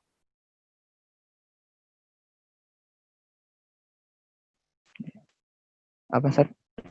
Itu tadi Ustaz, konsekuensinya itu Ustaz, menurut ulama hadis tadi, apabila ada orang yang tidak menggunakan hadis ahad itu, apakah menurut mereka kafir atau bagaimana, sesat atau apa? Ya, baik. Ya, kalau bagi yang berpendapat bahwa hadis ahad juga dijadikan sebagai dasar dalam persoalan akidah, maka bagi yang misalnya tidak mengimani masalah-masalah yang terdapat di dalam hadis ahad tersebut, maka dia dinilai sebagai khuruj anil Islam, keluar dari Islam, karena dia mengingkari satu pokok keimanan tersebut. Ya, itu pandangan dari ulama hadis ya. Ya, tapi sekali lagi saya pribadi itu apa yang dikemukakan oleh Yusuf Qaradawi itu jalan tengah yang baik. Karena kita bisa merujuklah kepada sahabat. Sahabat juga kan ada perbedaannya ini.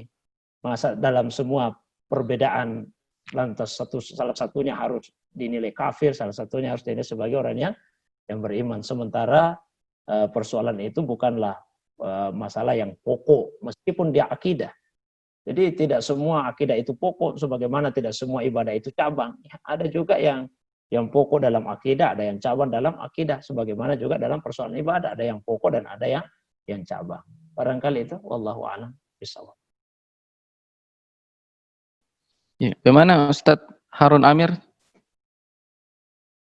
Cukup puas atau Ya, Ustaz. Ya, ada tanggapan? syukuran, Ya. syukuran, Ustaz. Ya, syukuran jazakallah. Ya.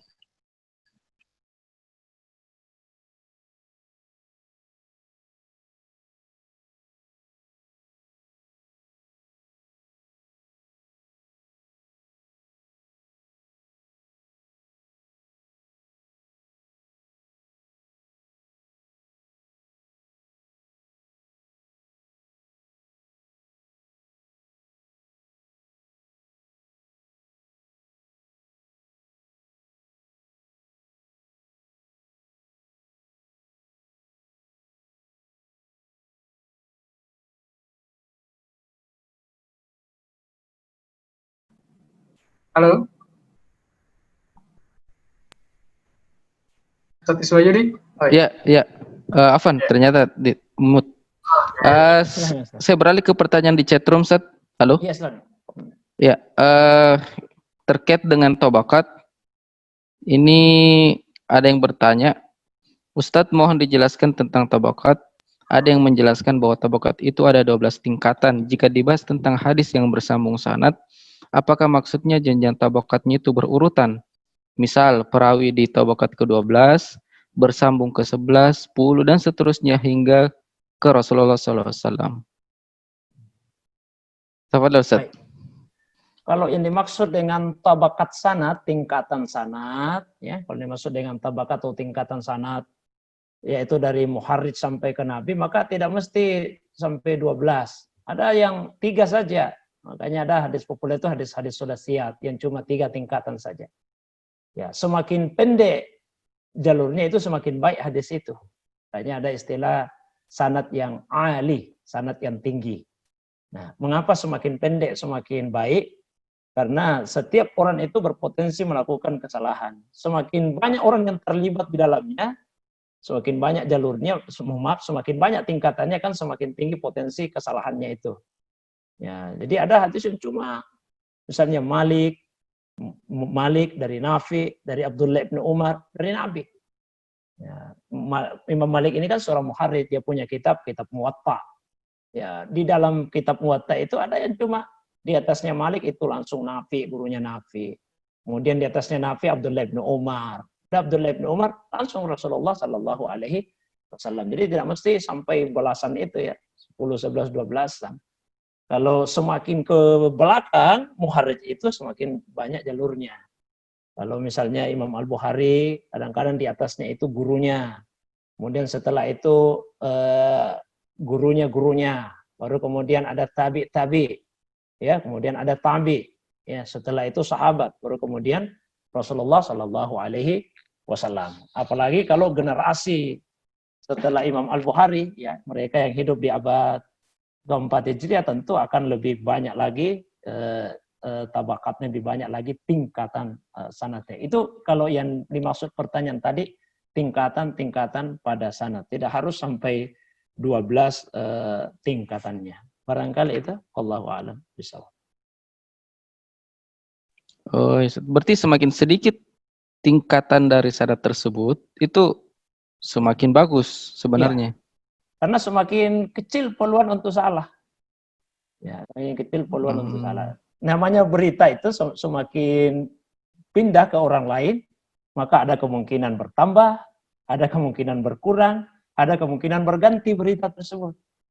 Ya, jadi mesti dibedakan ya gini. Ada dua cara pandang ini.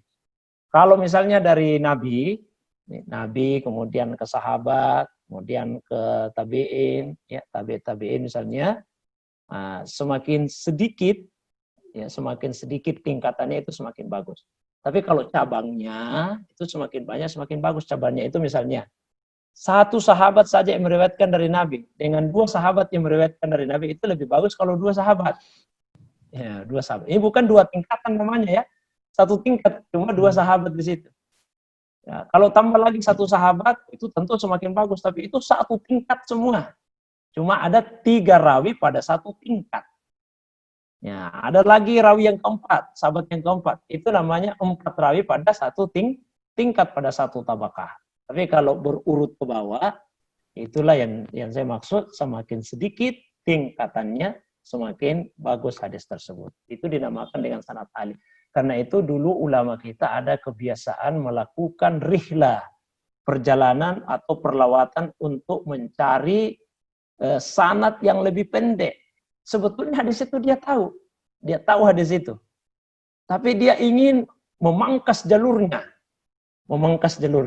supaya lebih pendek lagi. Nah, itu dengan sanad ali. Nah, lawan dari sanad ali itu adalah sanad nazil. Sanad nazil adalah sanad yang jumlah tingkatannya lebih banyak daripada sanad ali. Jadi tidak ada sanad nazil kecuali ada sanad ali, begitu juga sebaliknya. Barangkali itu wallahu a'lam bishawab. Iya, syukran jazakallah Ustaz. Saya beralih ke yang ingin bertanya langsung, Ustadz Ridho Wahid. Ustadz Ridho Wahid, tafadhol Ustaz. Ya, Assalamualaikum warahmatullahi wabarakatuh. Waalaikumsalam warahmatullahi wabarakatuh. Sedikit Ustaz terkait dengan tadi persoalan hadis, penerimaan hadis dalam perkara akidah.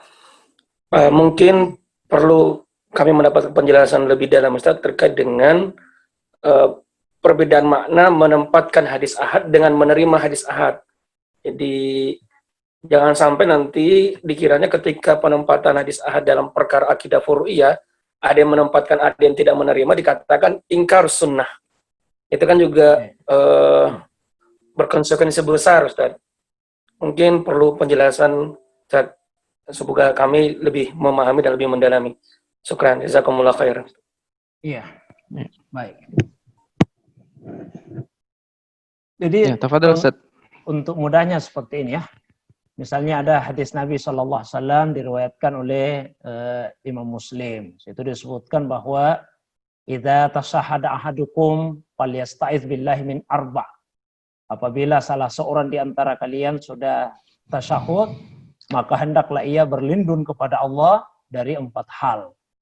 Ya, Allahumma inni a'udzubika min azabi jahannam wa min azabil qabri wa min fitnatil mahya wal mamat wa min syarri fitnatil masihid dajjal. Ya Allah, saya berlindung kepadamu dari siksa neraka, dari siksa kubur, dari fitnah hidup dan fitnah mati, dan dari fitnah kejahatan dajjal. Jadi dalam hadis tadi, itu ada doa mohon perlindungan kepada Allah dari 4 hal, salah satunya dari azab kubur. Ya, bagi yang memandang bahwa hadis-hadis tentang siksa kubur misalnya itu masuk kategori ahad, saya sejak awal sampaikan kalau saya pribadi saya baca itu masuk dalam kategori mutawatir. Namun bagi yang memandang bahwa hadis tersebut itu masuk dalam kategori hadis ahad, dia tetap menerima dan mengamalkan mengamalkan hadis tersebut, ya, namun tidak menempatkan persoalan azab kubur itu sebagai bagian dari masalah akidah. Itu bagi yang mensyaratkan hadis ahad itu tidak bisa dijadikan dasar sebagai akidah. Tapi bukan berarti menolak hadis ini. Diterima hadis tersebut, hanya saja kandungannya tentang siksa kubur itu tidak dijadikan sebagai dasar dalam persoalan akidah. Karena itu kalau saya secara pribadi ini, ya, secara pribadi sekali lagi lebih memilih apa yang disampaikan oleh para ulama hadis, ya, umumnya bahwa baik hadisnya mutawatir atau hadis ahad, asalkan dia kategori sahih, maka itu menjadi dasar juga dalam persoalan akidah. Ditambah lagi kita belum baca ya di Nuzhatun Nazar, tadi langsung ke ke taisir. Meskipun awalnya hadis ahad itu hanya menghasilkan zon, tapi dia bisa menghasilkan ilmu juga jika memenuhi beberapa persyaratan. Di antaranya diriwayatkan oleh Bukhari dan Muslim. Ya, diriwayatkan oleh Bukhari dan Muslim. Karena ulama menerima kedua kitab ini sebagai kitab yang paling sahih setelah Al-Quran.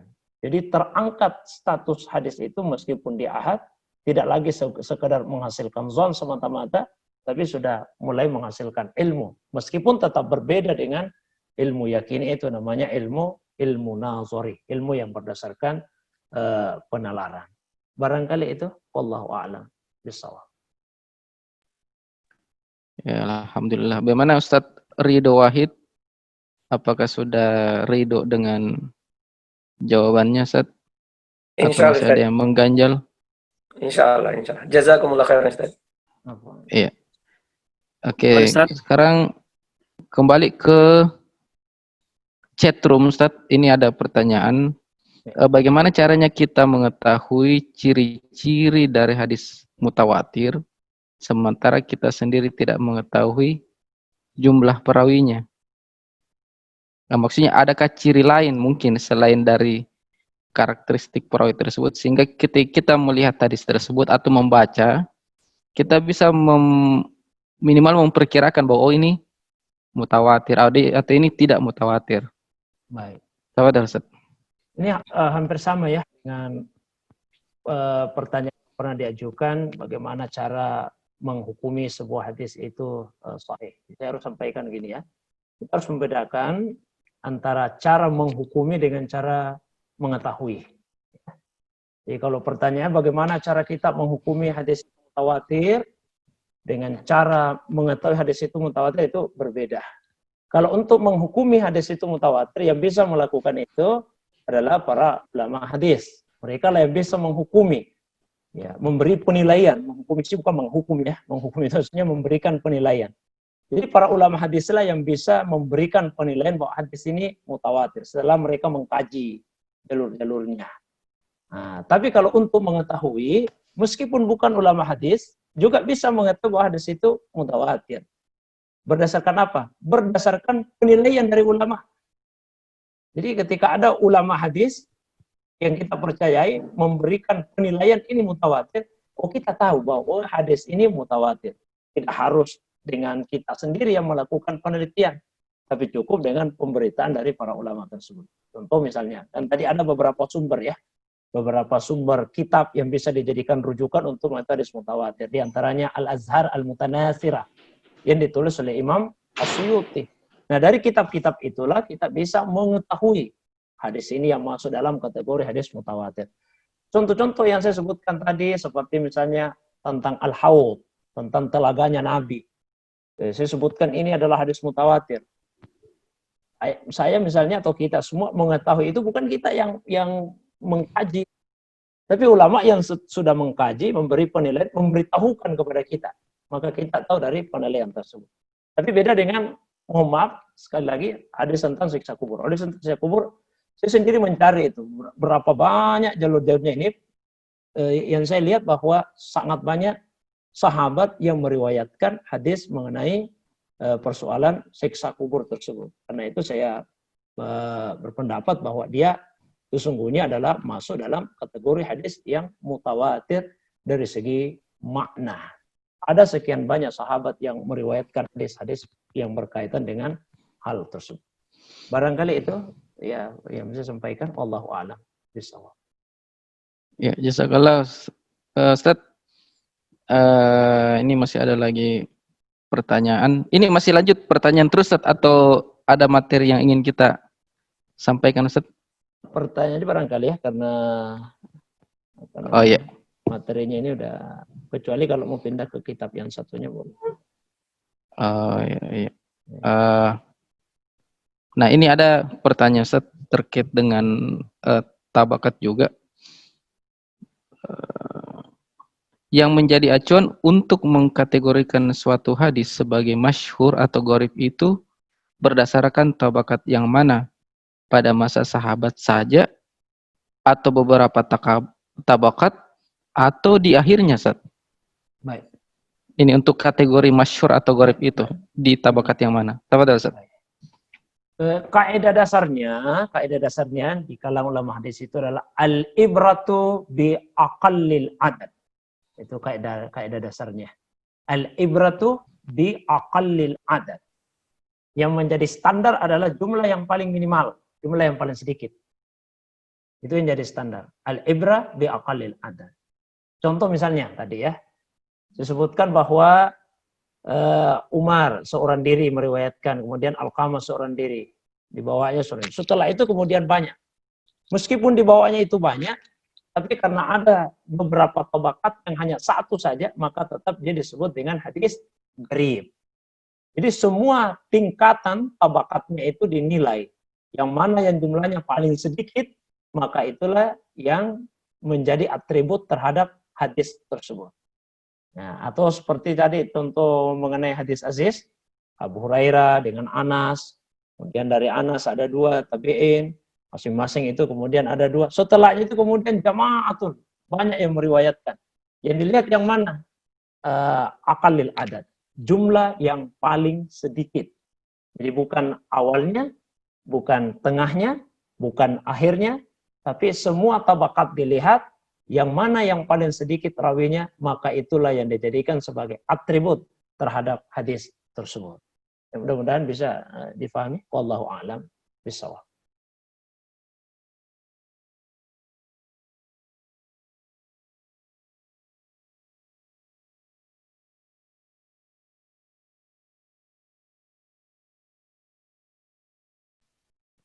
Ya. Ini ada Ustadz Tasudin lagi ingin bertanya, Ustadz, untuk yang kedua kalinya.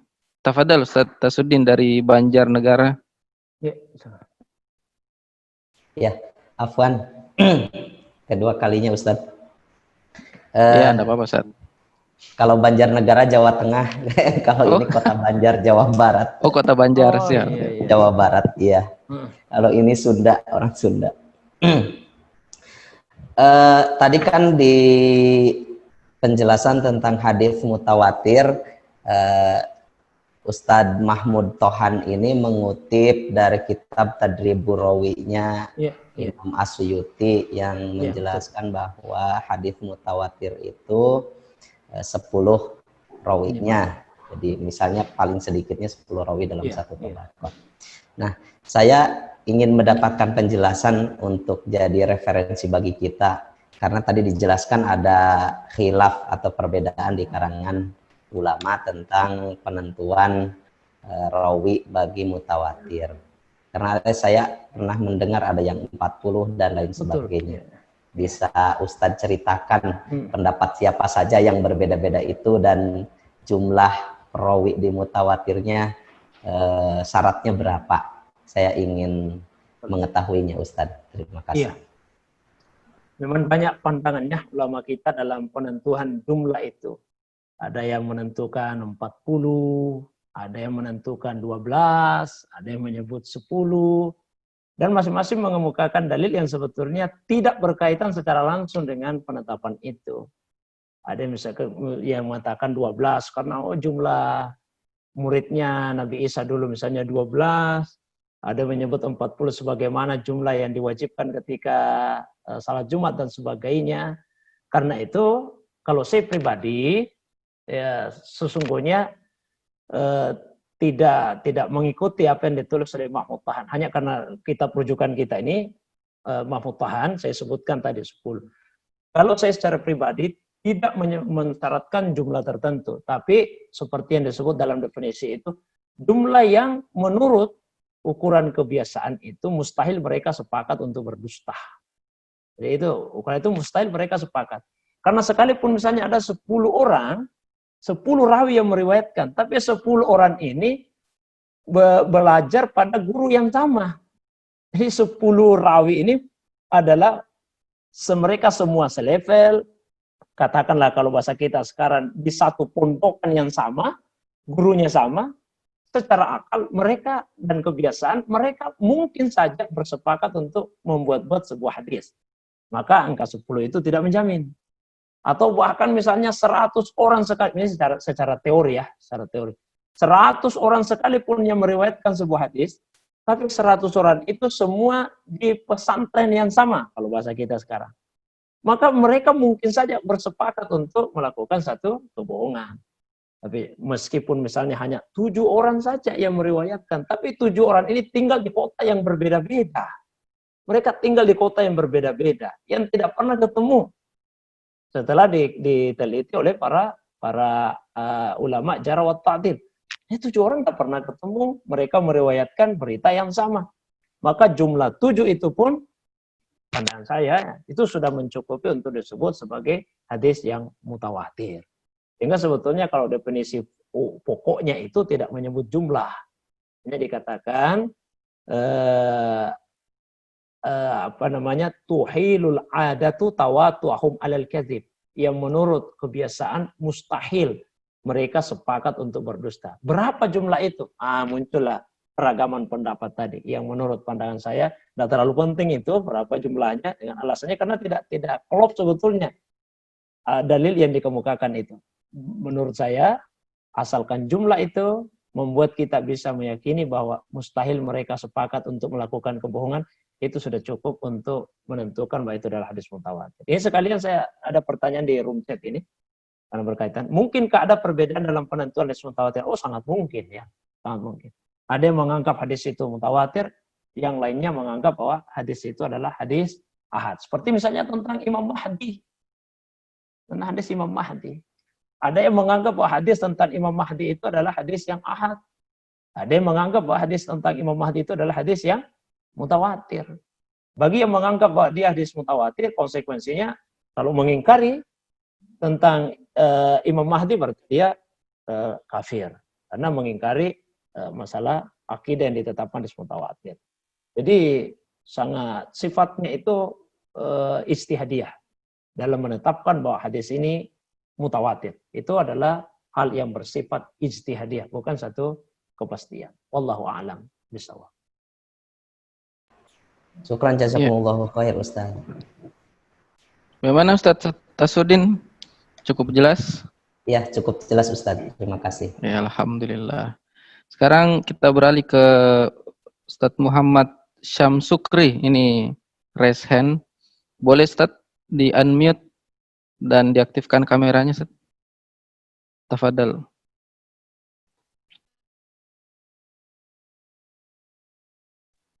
Ustaz Muhammad Syamsukri, boleh? Assalamualaikum warahmatullahi wabarakatuh. Oke.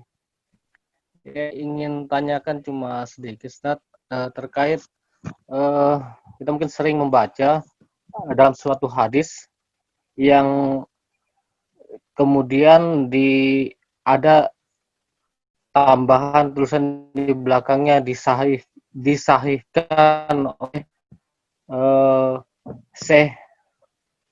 oleh syekh tertentu begitu, Ustaz. Itu maksudnya sebenarnya apa, Ustaz? Ya, baik. Mungkin itu ya, Ustaz. Baik. Cukup ya? Baik. Iya, Ustaz. Ya. Jadi pada umumnya para muharrij, mudah-mudahan familiar dengan istilah ini bagi yang ikut sejak awal. Para muharrij yaitu ulama yang menghimpun hadis, ketika memasukkan hadis-hadis ke dalam kitabnya, itu tidak memberikan, tidak mencantumkan status dari hadis tersebut. Jadi tidak mencantumkan status dari hadis tersebut. Pengecualian dalam hal ini adalah Imam At-Tirmizi. Kalau Imam At-Tirmizi tidak hanya sekedar mencantumkan hadis, tapi lengkap dengan statusnya. Beliau mengatakan ini hadis sahih, ini hadis hasan sahih, hadis hasan garib sahih, dan lain-lain. Itu ciri khas dari Sunan At-Tirmizi. Tapi kalau kita baca Sunan Abi Dawud, tidak ada keterangan status hadis. Kita baca misalnya Sunan An-Nasai, tidak ada keterangan status hadis. Kita baca Ibnu Majah, Sunan Ibnu Majah, tidak ada keterangan status hadis. Kita baca Mustad Ahmad bin Hambal, ya tidak ada keterangan status hadis. Begitu juga Sahih Bukhari, begitu juga Sahih Muslim, tidak ada keterangan status hadis. Hanya khusus untuk dua yang terakhir ini, dua yang terakhir tersebut, yaitu Bukhari dan Muslim, karena kedua ulama ini sudah menamai kitabnya itu dengan nama Al-Jami' As-Sahih, kumpulan hadis-hadis sahih. Jadi itu artinya secara general, kedua ulama itu sudah menilai bahwa hadis yang tercantum dalam kitab mereka itu adalah hadis-hadis yang sahih. Ya, meskipun tidak dinilai satu-satu lagi, tapi karena sudah ditapakkan ini Al-Jami' As-Sahih. Jadi secara general itu sudah dinilai sebagai hadis yang sahih. Nah, beda dengan kitab-kitab selain dua kitab tadi. Ya, tidak mencantumkan statusnya. Maka datanglah ulama-ulama setelahnya yang memberikan penjelasan terhadap status hadis tersebut. Ya, datanglah ulama setelahnya memberikan penjelasan. Nah, seperti misalnya, kalau untuk Musnad Ahmad, yang paling banyak memberi penilaian itu seorang ulama namanya Syu'aib Al-Arnaud. Syu'aib Al-Arnaud. Maka Musnad Ahmad itu sering, kalau ada hadis dikutip dari Musnad Ahmad, ada dikasih keterangan dinilai sahih atau disahihkan oleh Syu'aib Al-Arnaud. Dihasankan oleh Syu'aib Al-Arnaud. Nah, kemudian ada juga ulama misalnya, ulama kontemporer, Syekh Nasiruddin Al-Albani, ya, yang memberikan penilaian terhadap hadis-hadis tersebut. Maka sering sekali kita jumpai hadis disahihkan oleh Syekh Al-Albani. Ya, Syekh Al-Albani. Bahkan beliau ini melakukan sesuatu yang dalam tanda kutip dinilai berlebihan oleh beberapa ulama. Karena beliau juga memberikan penilaian terhadap Bukhari dan Muslim. Ya, jadi beliau juga memberikan penilaian terhadap Bukhari dan Muslim. Sehingga adalah hadis di Bukhari, ada hadis di Muslim, didaifkan oleh Syekh Al-Albani, seperti itu. Ya, jadi ini dinilai berlebihan oleh sebagian ulama. Karena sekali lagi, kapasitas Imam Al-Bukhari, kapasitas Imam Muslim tentulah sangat jauh di atas rata-rata dalam hal pentashihan dan pentadifan terhadap hadis. Jadi untuk pertanyaan tadi, maka yang dimaksud dengan disahihkan oleh Syekh ini adalah penilaian status hadis yang ada di dalam kitab-kitab hadis yang belum dinilai oleh para muharrir dari hadis tersebut. Barangkali itu, wallahu a'lam bishawab. Ya, syukran jazakallahu Ustaz. Kemudian kita beralih ke Ustaz Tamsil. Tafadhal Ustaz, diaktifkan mikrofonnya. Ya, syukran Ustaz. Assalamualaikum warahmatullahi wabarakatuh. Waalaikumsalam warahmatullahi. Jadi berdasarkan penangkapan saya, Ustaz, mohon dikoreksi kalau itu. Seakan-akan untuk jumlah perawi dari setiap tingkatan atau bakat itu juga menuntut ada konsistensi begitu, apakah pada hadis mutawatir, hadis ahad yang tadi dibagi ada 3, ada hadis masyhur, ada asis dan gharif. Jadi terkesan kalau misalkan mutawatir tadi pada satu tingkatan 10, misalkan kita mengambil contoh tadi pada tabakat pertama, maka selanjutnya juga harus 10. Begitu juga di masyhur misalkan di atas 3, selanjutnya juga harus di atas 3 dan seterusnya. Jadi pertanyaan saya, apakah tidak memungkinkan ada kombinasi di situ yang terjadi saat dalam sebuah hadis, misalkan pada satu tabakat dia awalnya itu gharif, tapi selanjutnya misalkan ada 10, terus kalau memungkinkan ada yang seperti itu, apa ada sebutan lain di luar keempat istilah yang kita sudah jelaskan tadi, atau itu nanti sudah dilebur ya, atau sudah dimasukkan ke dalam salah satu sebutan dalam peristilahan hadis tadi. Demikian, Ustaz. Jadi seperti yang sudah saya jawab sebelumnya, bahwa standarnya itu adalah jumlah paling minimal di satu tingkatan. Jadi yang dijadikan standar penilaian itu adalah jumlah yang paling minimal. Jadi katakanlah misalnya tadi ya, seperti tingkatan pertama, tabakat pertama Umar sendirian, Alqamah sendirian, banyak sendirian. Meskipun setelahnya itu sampai 10, setelahnya itu sampai 20-an, ini kan kombinasi yang dimaksud ya. Tidak usah ada nama istilah lain. Untuk memberi nama ini hadis apa, dilihat tabakat yang paling sedikit jumlah rawinya. Ya, karena yang paling sedikit itu 1, maka otomatis hadis ini dinamakan dengan hadis gharib. Ya, jadi namanya hadis gharib. Jadi kombinasi-kombinasi itu terjadi, memang terjadi di dalam hadis-hadis tersebut. Tapi ulama tidak membuat peristilahan-peristilahan yang lain di luar dari istilah tadi. Ulama itu memberikan istilah dengan melihat jumlah rawi yang paling minimal pada satu tingkatan tertentu. Ya, berapa jumlah rawi yang paling minimal, itulah yang menjadi atribut terhadap hadis tersebut. Ya, mudah-mudahan bisa difahami. Wallahu a'lam bishawab. Ya, bagaimana Ustaz Tamsil? Cukup jelas? Atau ada yang kurang jelas? Tafadhol Ustaz Tamsil. Sangat jelas, Ustaz. Ya, jadi intinya yang paling minimal. Paling minimal ya. Itu kaidahnya ya. Al-ibratu bi aqallil adad dalam bahasa Arab. Al-ibra bi aqallil adad. Yang dijadikan standar patokan itu adalah jumlah yang paling minimal. Maksudnya jumlah rawi yang paling minimal. Iya. Alhamdulillah tidak terasa sudah hampir 2 jam kita bersama dalam pertemuan ini dalam membahas hadis, fokus pada karakter hadis mutawatir dan ahad, dan begitu banyak juga pendalaman seputar itu. Insyaallah mudah-mudahan semakin menambah cakrawala dan horizon pengetahuan kita tentang hadis dari baginda Rasulullah Sallallahu Alaihi Wasallam. Sebelum kita tutup, barangkali dari host mengucapkan banyak terima kasih kepada Ustadz Syahri Nuhung atas waktunya dan kesempatan serta limpahan ilmu yang diberikan kepada kami semua, dan tentunya kepada para peserta yang berkenan untuk hadir. Mohon maaf bila sekiranya ada hal yang kurang berkenan, baik dari sisi mungkin sinyal, kemudian hal-hal yang disampaikan. Kalau ada yang berlebih dan atau ada yang kurang, kami memohon maaf.